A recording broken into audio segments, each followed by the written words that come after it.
ശബരിമല സ്വർണ്ണക്കൊള്ളയിൽ അറസ്റ്റിലായ ദേവസ്വം ബോർഡ് മുൻ പ്രസിഡന്റും സിപിഎം പത്തനംതിട്ട ജില്ലാ കമ്മിറ്റി അംഗവുമായ എ പത്മകുമാറിനെ പുറത്താക്കാൻ പാർട്ടിയിൽ തീരുമാനമെന്ന സൂചനകൾ.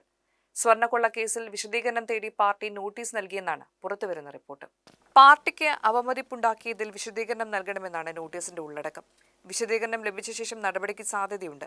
കഴിഞ്ഞ ദിവസം പത്തനംതിട്ട ജില്ലാ കമ്മിറ്റിയുടെ വാട്സ്ആപ്പ് ഗ്രൂപ്പിൽ നിന്ന് പത്മകുമാറിനെ പുറത്താക്കിയിരുന്നു.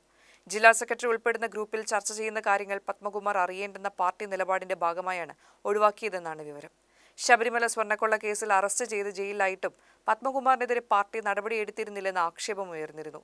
ജില്ലാ കമ്മിറ്റി അംഗമായി തുടരുകയാണ്. പിന്നാലെയാണ് പുതിയ നീക്കം. അടുത്തിടെയാണ് കേസിൽ ജാമ്യം ലഭിച്ച പത്മകുമാർ ജയിലിൽ നിന്ന് പുറത്തിറങ്ങിയത്. ശബരിമല സ്വർണ്ണക്കൊള്ള കേസിൽ 2025 നവംബർ 20-നാണ് പ്രത്യേക അന്വേഷണ സംഘം എ പത്മകുമാറിനെ അറസ്റ്റ് ചെയ്തത്.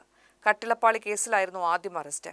കേസിൽ റിമാൻഡിൽ കഴിയവേ ഡിസംബർ 4-ന് ദ്വാരപാലക ശില്പക്കേസിലും പ്രതിചേർത്ത് അന്വേഷണ സംഘം അറസ്റ്റ് രേഖപ്പെടുത്തി. കുറ്റപത്രം സമർപ്പിക്കാതെ വന്നതോടെ കട്ടിളപ്പാളി കേസിൽ റിമാൻഡ് 90 ദിവസം പൂർത്തിയാക്കിയ പത്മകുമാറിന് ഫെബ്രുവരി 20-ന് കോടതി ഉപാധികളോട് ജാമ്യം അനുവദിച്ചിരുന്നു. ദ്വാരപാലക ശില്പക്കേസിലും റിമാൻഡ് 90 ദിവസം പൂർത്തിയായതോടെയാണ് സ്വാഭാവിക ജാമ്യ ഹർജി നൽകിയത്.